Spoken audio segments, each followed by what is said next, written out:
కాశీబుగ్గ టౌన్లో ఒక ప్రైవేటు వ్యక్తి వెంకటేశ్వర దేవాలయాన్ని కట్టాడు. అక్కడి నుంచి కార్తీక మాసం ఈరోజు చాలామంది అక్కడ దర్శనానికి వెళ్ళిపోయారు. కనీసం ఆయన చేసినప్పుడు పోలీసుకు కూడా చెప్పలేదు. చెప్పుంటే పోలీస్ ప్రొటెక్షన్ పెట్టి ఎక్కడికక్కడ కంట్రోల్ చేసేవారం.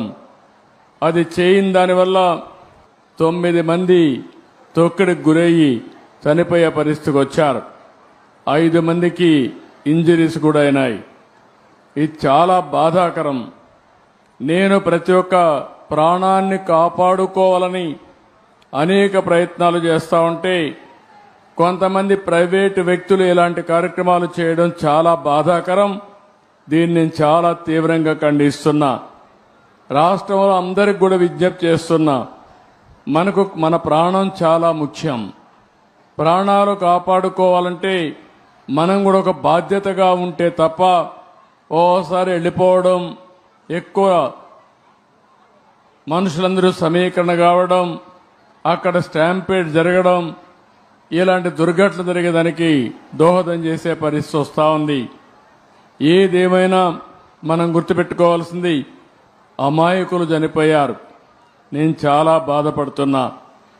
అందుకని ఈ దుర్ఘటన పట్ల చాలా సీరియస్గా తీసుకుంటూ ఎవరైతే దానికి కారకులో వాళ్ళందరినీ కూడా ఇమ్మీడియట్గా కస్టడీలో తీసుకుని పూర్తి విచారణ చేసి తర్వాత ఏం చేయాలో తదుపరి చర్యలు చేపడతాం. ఇలాంటి సంఘటనలు ఈ రాష్ట్రంలో జరగడానికి వీలు లేదు. అందుకే ఒక పక్క దాన్ని చేస్తూనే అమాయకులు చనిపోయారు. 9 మంది ప్రాణాలు కోల్పోయారు.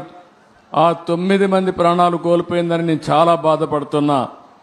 ఏ ఒక్క వ్యక్తి చనిపోకూడదనేది నా భావన. ప్రాణం విలువైనది. అలాంటి ప్రాణాలు పోగొట్టుకున్నప్పుడు మనం కూడా బాధ్యతనే ఇది చేయాల్సిన అవసరం ఉంటుంది. అలాంటి కుటుంబాలకు నా ప్రగాఢ సానుభూతి తెలియజేసుకుంటూ చనిపోయిన వాళ్ళందరికీ మన నివాళులు అర్పిస్తూ వాళ్ళ ఆత్మకు శాంతి కలగాలని, అది కూడా దేవుని సన్నిధిలో చనిపోయారు, దేవుని కోసరం పోయారు.